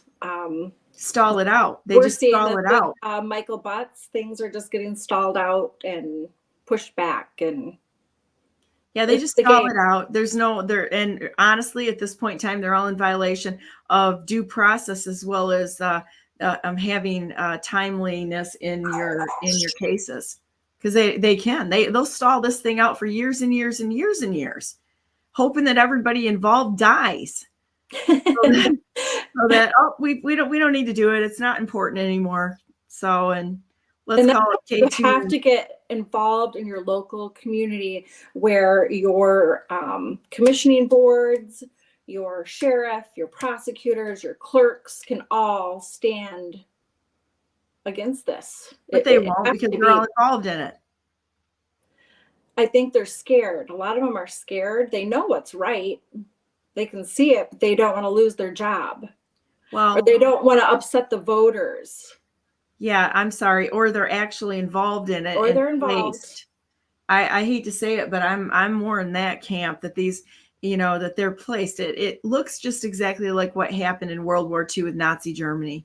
The clerks were the ones that took it down. And Yep. I know our clerk hung up on me when I was trying to hold her accountable and said, who destroyed the data? Because they didn't have any in the township. And she started doing the normal, we're going to just talk over somebody so that, and then she talked, and then hung up. Yep. That's what they do. That's a great first clue that we've got somebody in place who's working with these people. Well, they're kind of brainwashed at these seminars that they go to. They brainwash these county clerks into everything is on the up and up and legit.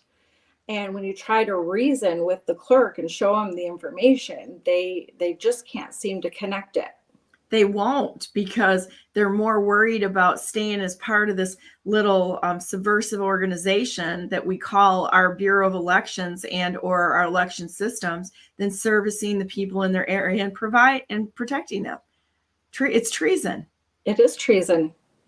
Our records should not be destroyed. And we have email letters from the Bureau of Elections telling these clerks to delete the electronic poll book 7 days after the canvass. You can't audit it. Can you send that? Do you have the ability to send that letter? Because I have a copy of it, but it's easier running 4 screens right now. Do you have the ability to? I don't know where it is. Okay, that's many files. Yeah, it would take a while to find it. That's how I am too. So that's fine. But we have it all. I mean, we have it all. There's no two ways about it. So we do have it all.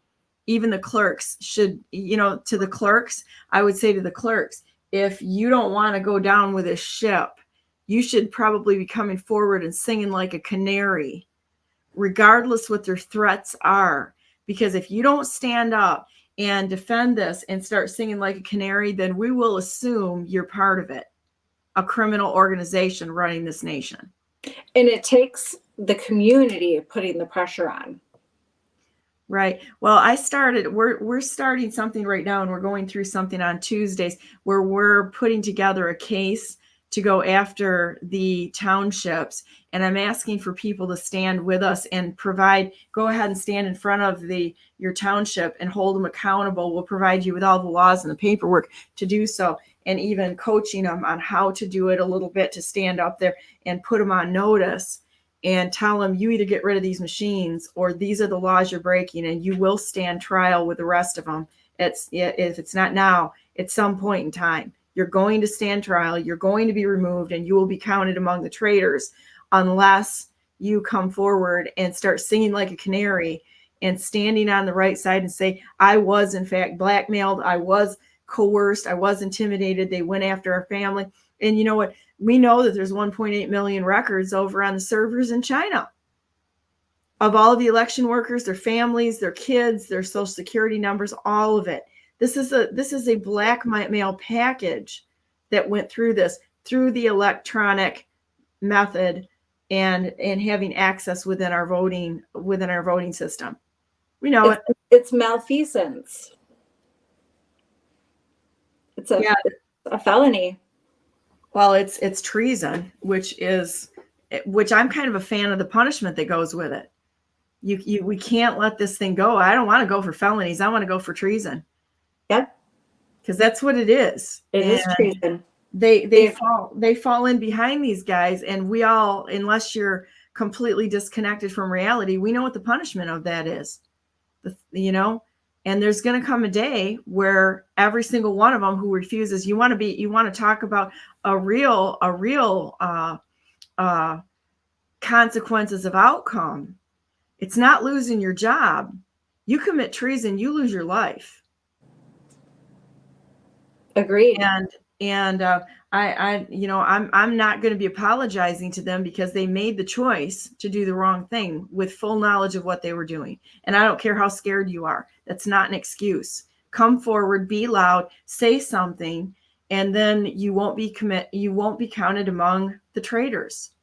Well, it's these election laws. They keep getting bypassed and extended out into something that they're not supposed to be, like this 9 days of early voting that we had on this ballot proposal 2 in 2022.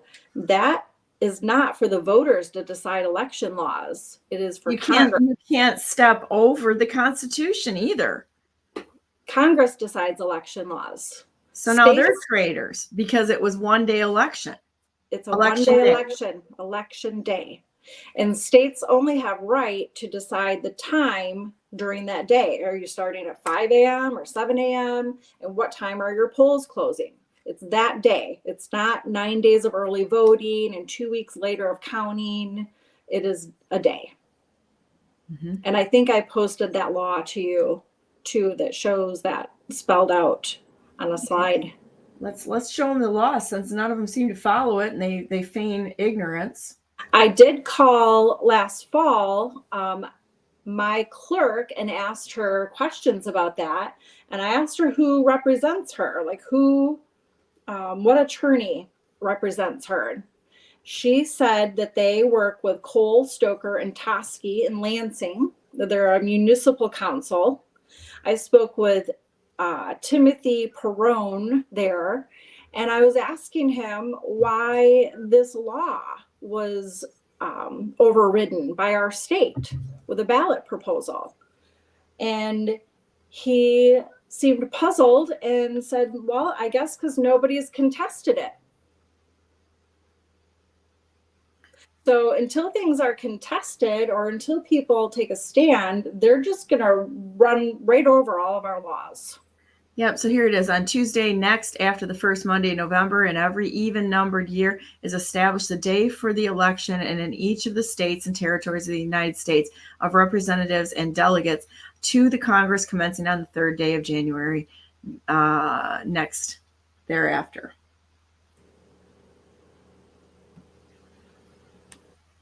This is a screenshot from a electronic poll book CSV raw data file. So the poll book at your precinct. This is one. We have several of these throughout the state. And this is an error log. So this shows that this software that was installed on this laptop was attempting to send a file out called voter details. And it appears by the timing that was calculated, it happens about every 15 minutes. So this is programmed into the software that the clerks download onto their laptop for the election. And in that software, it is programmed to share and network data. And I was in on that call when we were looking at the 15-minute, the intervals on that. There's absolutely 100% uncontested truth that these machines are passing information over the internet. And it is my opinion that there's a dual set of books being run. Yes. From what we saw, there's a dual set of books on records being run through these machines. And every IT professional I've shown these to that has any networking ability says the same thing. That there was a down firewall or no firewall running, and that this is the error report, because on other ping reports that we have and areas where there's more availability for Wi-Fi, you have less error reports. So this one has a lot of failures. And this one came from a township that is more desolate and not in a city. So this has a lot of errors. Yeah, because the ones in the cities, they sailed right through and never detected the fact that it was connecting to the internet every 15 minutes. So if you're in a town that has, or a town or city that has good internet connectivity, you wouldn't see it unless you compared it against the information in the smaller areas where the connectivity isn't so good. That's what the clue was on this, to find this. And it was really kind of fun to watch it unfold. It really was. yeah, I'm not sure how all of the technology works, but someone explained to me too that it can go through other individuals' Wi-Fi hotspots. So it might not look like it's available or connected online, but it can maybe Bluetooth through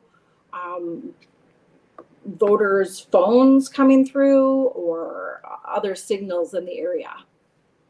Oh, that's kind of sobering. So they can use somebody else's, connectivity and just automatically connect unless it's protected, and it's going to get out one way or the other.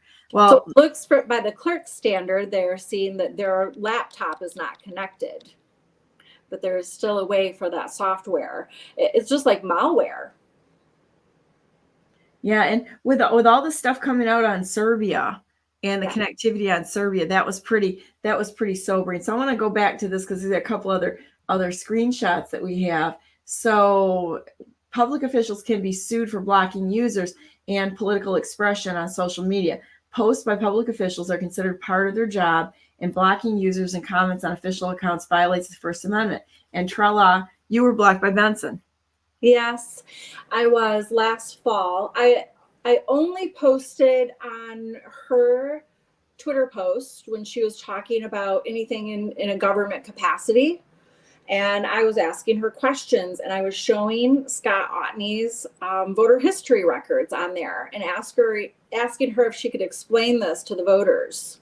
I posted several times those same screenshots with the same questions, and eventually she decided she didn't want me around anymore. Yeah, I can see that, and you're a very nice person. I've never seen you ever be in a situation where you're hostile or even for snowflakes, you would make the cut on being professional and a nice person to talk to. So she had no reason. I'm persistent. I know I was that, but yeah, yeah, but persistent isn't a bad thing. Persistent is a good thing. So that's kind of that's crazy. So let me go back to this here a minute. And let's talk about this from Stephanie Lambert. Matt and Jacob have been talking and emailing to each other, and Jacob has called the court and are waiting for Brian to get off the court. Jacob indicated that I was going to the building and would not be able to attend the hearing. I need to confirm that that's okay with you. The building has over 237 of those bomb explosive canisters and has done considerable damage to the roof of the building and the perimeters of the wall. There's been no power for 2 days at the building. Those are the facts. Awaiting your response, Mike. And that's Mike Smith Law. So I want to go back to this little screenshot gem here that I've been saying for a while that I'm not buying that this was just a normal situation. And the canisters that I saw, people say, oh, it's a vaping thing. I don't know about that. So there's a lot of questions here where, people are saying, well, it's butane, it's this, that, and another thing. He's flat out calling 237 of those bomb explosive canisters. This is kind of breaking, actually, to look at this, because this is the attorney, Mike Smith Law, who failed to tell Stephanie Lambert that court was, or to cancel, that it was still going on. And Stephanie's an attorney, so she wouldn't blow a court date because she knows that, and he failed to tell her that and let her walk into this and have a charge brought against her. And now he's admitting in this email that there was 237 of those bomb explosive canisters. Yeah, and in speaking with her, she was making statements that he was mentioning that he felt followed, or that someone was kind of knowing a little bit about him, or stopping and asking him questions about his whereabouts, and that he made a statement to her that some big problems are going to be coming. So he had foreknowledge, it sounds like. Well, in those statements to her, I don't know everything that. I'd like to see those written down, because this is something that I think we need to look into. I mean, who would make a statement like that without, I just have to say it. I mean, the whole thing stinks. Oh, for sure. I think he felt threatened or something. I think he just ran. Maybe, but why would he contact your client list? If in fact he did. I mean, that was what was reported to me. So now we've got another layer of, I'm not necessarily believing any of this that I'm hearing, none of it, because we've got an admission that the building has over 237. How did he know the exact count of those bomb explosive canisters and has done considerable damage to the roof of the building and the perimeter walls? There's been no power for 2 days. Didn't let her know that court was still going. Yeah, he made it sound like it was going to be dismissed and rescheduled. And then he shows up to the hearing. He's not able to attend the hearing. So I guess my point is that if he couldn't, maybe should be a little more clarification here on is it canceled? And maybe some more questions should have been asked too, though. But I mean, there's something weird here. How would he know the exact count? And called him a bomb explosive canister. Yeah. And tell her that something big was going to happen ahead of time, according to this.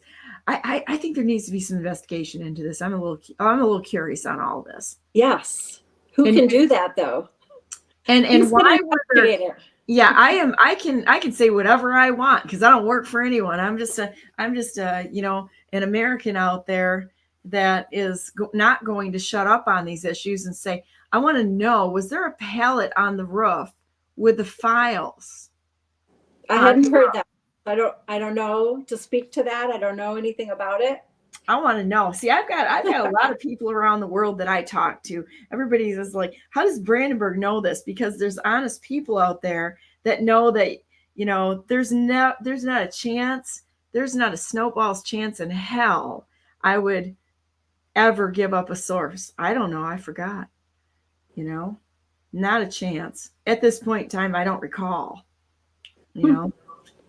So, but I think this is really amusing, and I think we should get into it and look into this because there's nothing about this that stands the sniff test. I do know there's an active investigation happening with it, as was reported in an article I read, but I don't know who's. Let's hope that they do the right thing because the Attorney General's office, from what I can see, destroyed evidence in my case. And I know that there are people that are being coerced and threatened. No two ways about it. And just so that everybody knows, if you're being coerced and threatened, come forward and say something. I'll give you a voice and we'll put it right. We'll shove it right in their faces. If you're being coerced and threatened, let's throw it out there. Let's give them the storm that they're asking for. You have to shine a light on it. Yeah. And it goes quiet, let's give them nowhere to hide. They need nowhere to hide on what they've done. Destroying evidence. I've got another guy at the AG's office, and he's got a pretty good documentation of them destroying evidence in his wife's case. Absolutely. And then they remove people and then destroy evidence that I was told they had in my case. And all of a sudden a new guy comes on. No, that's not the case. That never happened. We never had that. Bullshit, you didn't. And they removed the investigator that was on the case to boot. I'm not buying any of it. None of it. And I don't care if I ever get a dime out of this thing. I want my country back. And I want every single one of these people that are lying their tails off to be on a one-way vacation to a nice, warm, sunny spot in the tip of Cuba. Bye-bye. But it's going to take everybody coming forward and saying, I was threatened. And before you shut up, come forward and say something. Let them threaten you. You know what? Let them threaten you, but throw them out into the light. They will be so afraid to squeak. They'll back away. They're in their base nature, they're cowards. The only way that they're ever going to get any gain is because you step down. People that threaten are generally cowards. Most of the time they're all talk and no action. But besides that, even if they do, why would you let them back you down? I'd rather say the truth than to be back down to anyone. I also was on a phone call with, I can't think of his name, CanCon from Twitter. And I was asking him if he knew if there was some sort of NDA with all of our elected officials, especially the Republican Party, to not discuss election matters. Because have you heard one of them bring up anything regarding election matters? My clerk told me that they were point blank told that they were not to discuss anything with any of the voters, any of the people in the community, but send them to the Secretary of State. They all are sent to the Bureau of Elections or Secretary of State. And they were told not to talk to any of us. They were told that they may not talk to voters, to anyone in their counties, nothing. Yep. But I think there's actually, and CanCon said that he does know, or he has seen one that is an NDA for these elected officials, for our representatives. Yeah, we were told that they were signing NDAs, a lot of them. Now, I would like to hope that that's because there's an investigation actually going on by the good guys. But regardless, they should never have signed an NDA to keep the truth from the public. That's a gutless, cowardice move. They should have absolutely gotten right in their faces and gone right to any media that would have shown it. And if the media didn't show it, then they're traitors. It's full of traitors. Yeah. Isn't that crazy though? I don't understand. Well, I can tell you right now, I'm so proud of you and everybody else that's done this work in Michigan. The Election Integrity Force, they're going to be on tomorrow morning at 10 and talking more about what happened with Stephanie Lambert. Good. This nonsense behind the scenes. But we're not going to be quiet, and we're not going to back down. And quite honestly, we've done enough work here to keep BNN up. Even when last week, again, there was another outage and Odyssey was down and a bunch of the other ones were providers were down. And we have so many paths to get the information out there anymore that if they were to knock us off one or the other, we just come back in 100,000 other little incarnations somewhere else. We're going to get the word out there. And everybody that's standing with you, anybody that wants to come on BNN, I will flip the cameras on any time of the day or night, and we will get this information out there. Anybody that needs something live broadcast so that they can't say it was manipulated or lied or anything, we'll flip the cameras on. We'll make sure that you have a path to having your voice heard. If you've been threatened or intimidated, come on BNN. We'll put it out there, and it doesn't matter if it's 2 a.m, 8 a.m, 10 at night, 7 o'clock, 3 o'clock in the afternoon or the morning, doesn't matter. We'll get it out there. And you know what? We'll stand together to protect you. And if anybody even thinks about coming in your direction, we're going to throw it in their face and even name names. Who threatened you? What did they say? I had somebody in the Bureau of Elections that I went back and I taped, and her name is Lydia, that came forward and said to me, "Oh, you just go ahead and copy the petitions off. Go ahead and copy the petitions off." I went to the county, and a very nice young lady there said, "No, that's not a prescribed way of doing this." Well, I absolutely have the evidence that I was told to do that. You need to name names if you're being threatened. Name the names, throw it out there, because it'll put them in check. Because the next person that they go after is going to be the one that actually did any damage. And if everybody knows who they are, they're going to crawl back into their corner. And then if we grab a hold of them and shake a little bit of truth out of them, they're going to get 50 contacts outside of themselves. It's our silence that's killed us here in having a voice. It is. And I can see it on various platforms I'm on, sharing information. So on Facebook, I'm more, my contacts on there are more of my community members.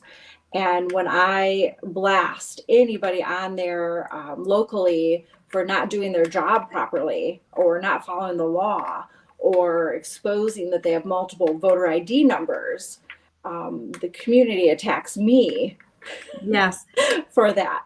If I share things on Twitter, I get lots of shares and I got a lot of engagement and people wanting to understand. So Facebook is worthless. It's absolutely worthless. If you want to look at puppies and kitties and share birthdays so that intelligence agencies know exactly where you are and what you're doing, boom, you've accomplished your goal there. when you're in a community and have a lot of community friends and you're attacking an elected official on matters of law, people don't like you to attack the people they like because they're Right. well liked.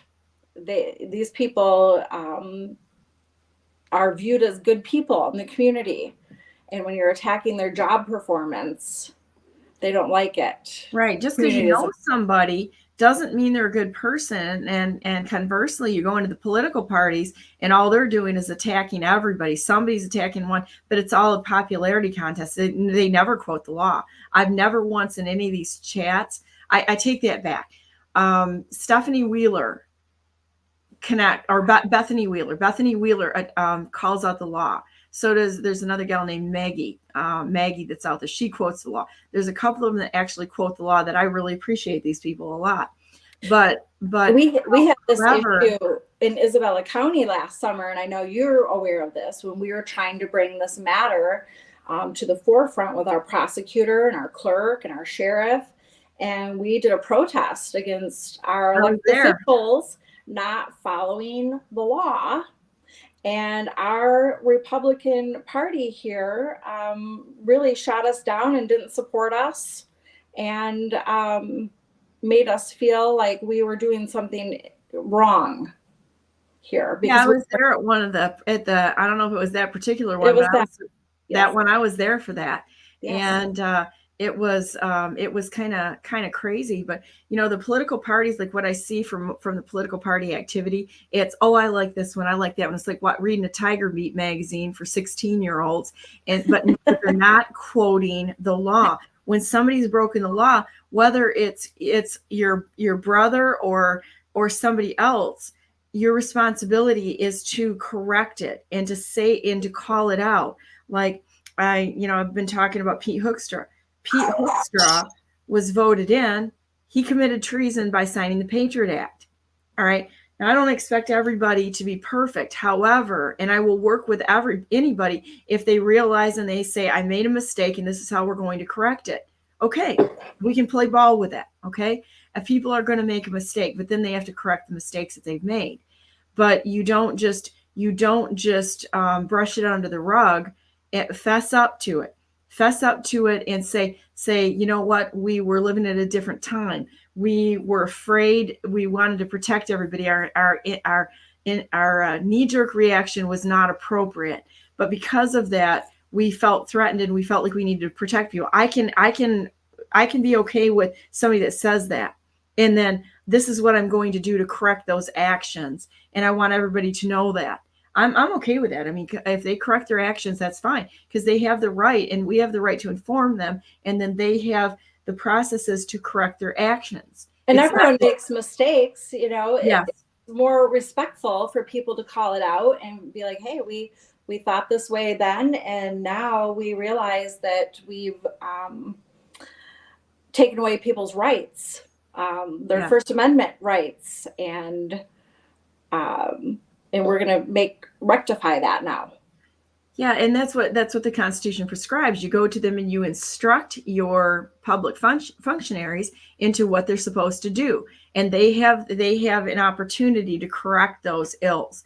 It's not just to get rid of them, because you don't like them because they're not on the right page of the Tiger Beat magazine or whatever it is, and they haven't given you enough kudos to make you feel good about yourself. That has nothing to do with it.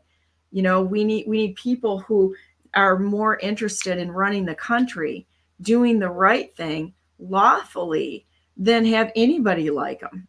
Personally, I mean, we don't have to go sit down in a coffee shop or go out for dinner with these people or go to these events. We need to know that they're running the country and they're doing it in a lawful way to protect and defend us. And then they can go home and hang out with their own friends. We can hang out with our own friends that we like. We don't need to be in this little club, popularity club. And we have local government for a reason. We have county governments for a reason, and they're supposed to be doing right by that community and those voters, and following the laws and making sure our state, the big government, follows the laws. It's from the bottom up is the way it's supposed to be.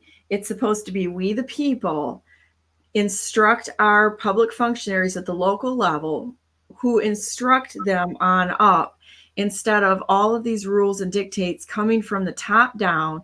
They're out of order. It's not their jurisdiction. They can't even stay within their job categories. Nestle is not supposed to be interfering in the lives of people. That office, that's the office of the sheriff that acts as a peacekeeper. It's not the AG's office. The AG is supposed to be involved in commerce, and the sheriff's office is supposed to be the one to carry out investigations and to make sure there's peacekeeping going on. They have no right to send any of this in the executive branch at all, sending down, any orders to we the people. They're an administrative office, and that is it. And the legislature makes the laws. To my point to this is that it was the legislature's failure. It was their treason that they allowed this to be certified, knowing there was enough information out there. Nestle passed it on to the state police and just decided to go back to her office and go, I don't know, I did something. It's like, really? Then you're unqualified and you're an idiot. And or you committed treason and you walked away from what your oath of office was. You allowed. And once again, we've been telling them this. They have the right to change and to right the wrongs that they did. Crickets out there. It's been crickets for how many years now? 4 years we got going on this. We're going on 4 years. Crickets. And the evidence was right there in front of our faces. And the pieces of the puzzle just keep coming together more and more. And I think a lot of everyday people are starting to understand and realize the more this is exposed.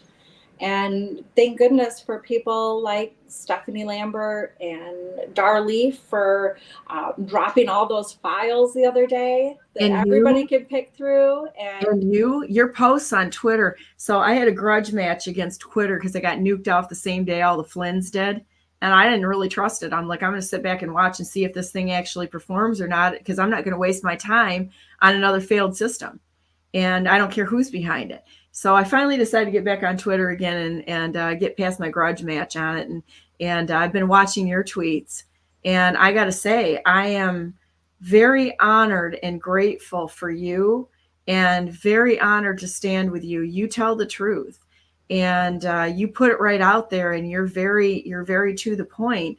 You stick with the laws. You stick with the law, the legal processes. And I have not seen one thing that's a popularity contest or that's trying to divide people up into silos. You just want the law followed, and I appreciate that. Your texts are your tweets are amazing. So tell everybody what your Twitter account is, because they should follow you. I'm at Steph Beltinck. I think it's on there as at Steffi. At Steffi? Yep. Spell it out for everyone so that they can. Let me look, actually, because I don't know. I would encourage you all to support Stephanie, because she has done an amazing amount of work, unpaid, just coming forward, just like everybody else in Locust Standy. There's some wonderful, wonderful people there, and that I've had the privilege to talk with and meet. And, it's just that they spend full time digging into doing the tedious work, the work that nobody wants to do, going into the files and tediously going through these files and finding exactly what went wrong and putting it out there for people to see. This is where it failed. This is where it failed. This is the law. The clerks broke 4 election laws. Scott can rattle them off the top of his head like nobody I've ever seen in my life. The election laws, Scott Ogney knows them, and he'll rattle them off, just quick. Yeah, blah, blah, blah. It's amazing. He's great at that. I never want to be famous or known, but I do want people to be educated. And so that's my whole premise. And I share a lot of my information with people on Twitter that have big accounts that can look at that and then also push that information out. Let me see if I can bring it up. And they've been great. See if I can bring it up here. Tell me your Twitter handle. It's just at Steph, Steph, Beltinck, B as in boy, Eltinck. INCK. Mm-hmm. Okay. I think I got you here. So, oh, that one didn't work out so well. Let's try it again.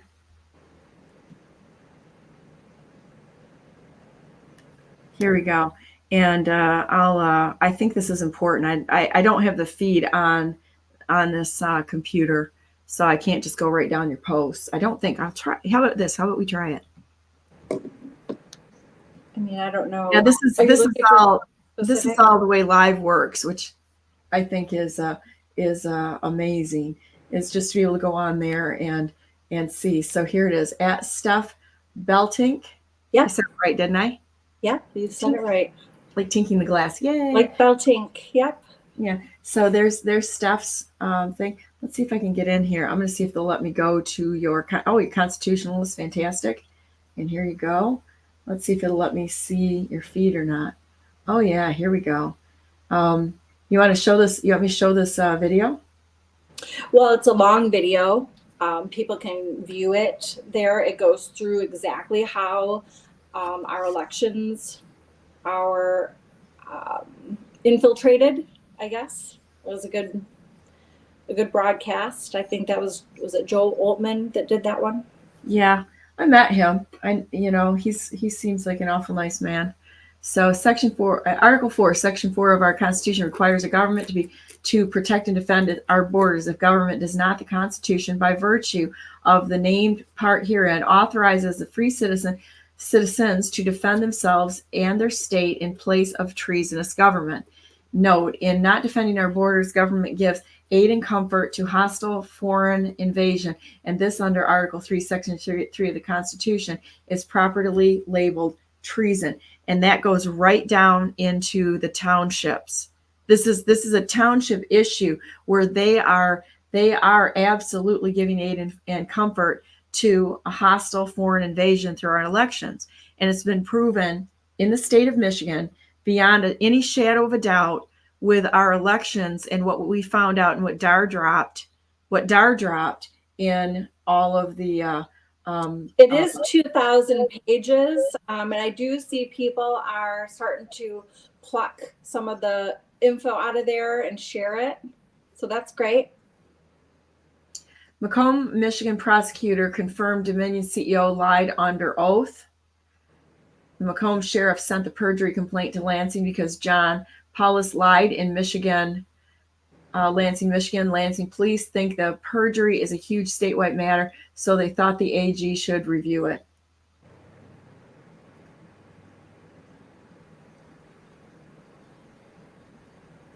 And the Jim Jordan letter. This is or not the Jim Jordan letter. The letter to the judiciary. Yeah, to Jim Jordan, and this is to him, not from him.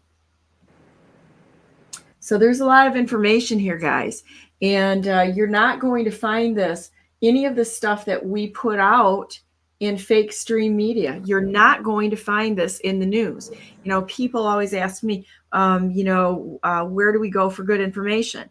Well, I give you sources out there. Darleaf is on Twitter now. It's a good source. Stephanie Beltinck is a good source and puts out a ton of source documents and information. Jonathan Cagle, who's going to be on Friday again, He's not on Twitter. What? He's not on Twitter. Yeah, right he now. actually was good enough to get banned from Twitter.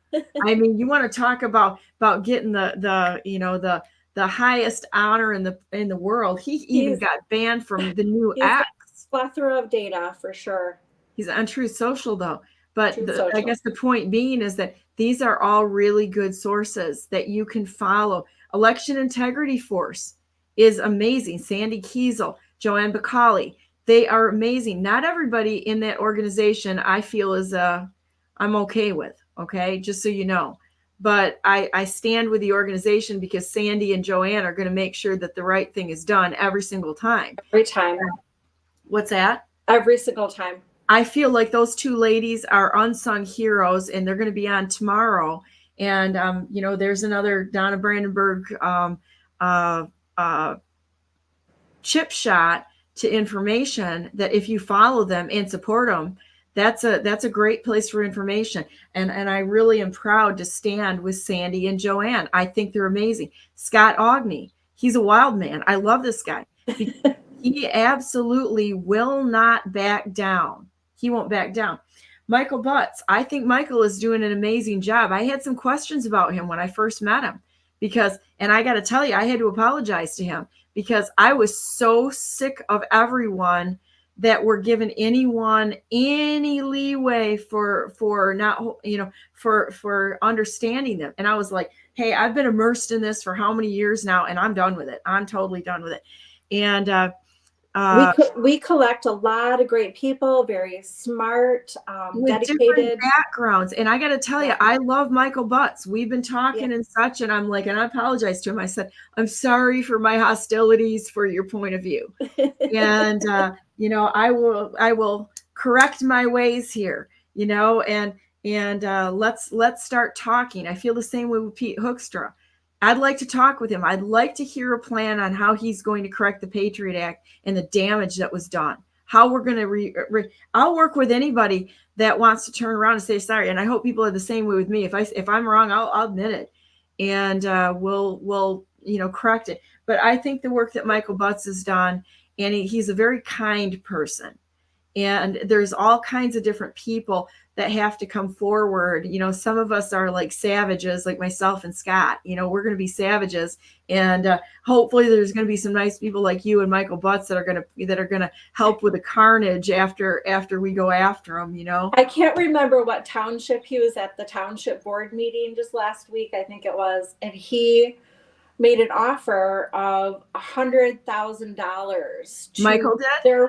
their parks and recreation department if they could do an audit of their poll book, voter history files, and compare it with the state voter history files, and that they matched.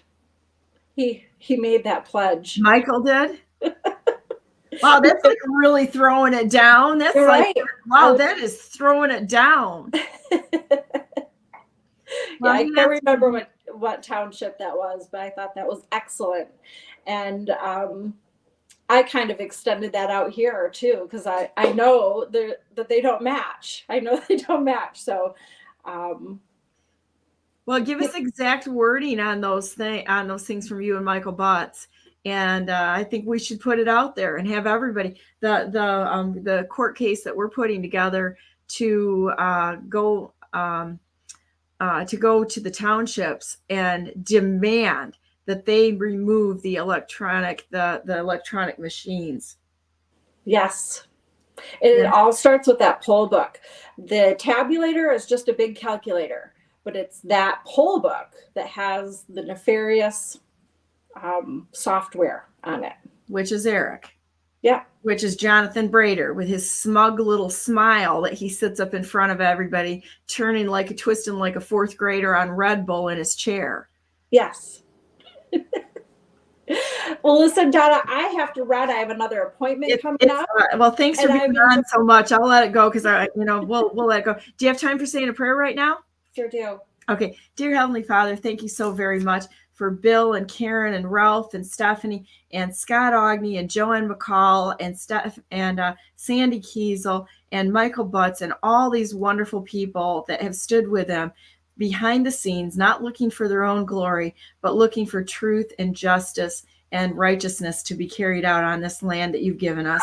I'm so grateful for them, and I ask your favor to rest mightily upon each one of these people. Help people to get behind them, to support them, to pass their information on, and refuse to be silent. We ask that anyone out there who's been threatened, coerced, and who has been intimidated by this unlawful, tyrannical government, of which, is going to come out. Your justice is going to ring through this land.